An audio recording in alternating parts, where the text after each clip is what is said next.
This is Professor Michael Chapman. I'm one of the most experienced IVF doctors in Australia. I believe that an important part that I can contribute is to educate patients in relation to fertility, infertility, and all that involves. These series of podcasts help to educate you. I hope they are helpful to you. If you wish to know more, however, I'm more than happy to have you contact me via email, which is profmchapman@gmail.com, or make an appointment to see me on 9138 4222.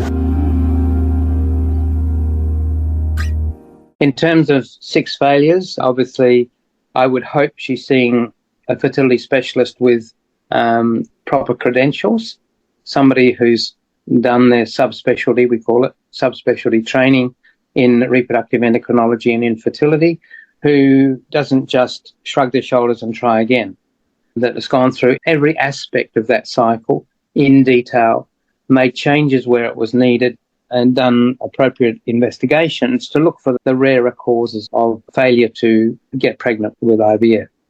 Age still remains the biggest issue, and that comes back again to egg quality and the genetic makeup of that embryo.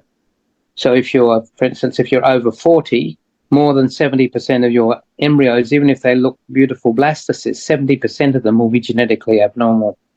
So unless you do that genetic testing to exclude those, you're going to keep on putting back doomed embryos again and again.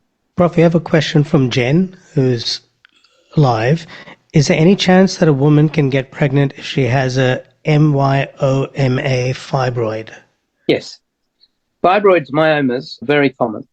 Something like 30% of women will have fibroids at some point in their life. Increasing, at 20, it's probably only 1 or 2%. By 30, it's 5 to 10%. By 40, it's that getting up to 30% of women will have these overgrowths of the muscle of the womb. They mostly grow on the outside of the womb.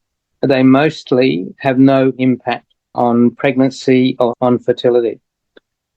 There is a small group where the fibroid is on the inside of the uterus, intruding into the lining of the womb, and they potentially do have an impact on fertility. We generally find those on detailed ultrasound screening, and we would advise that they be resected, which can be done relatively easily through the cervix using an instrument to cut away the fibroid. And that is a way of dealing with them, and certainly pregnancies happen after that. And don't forget that you can access all the previous episodes by going to our website www.theivfjourney.com and select IVF Journey podcast from the navigation menu.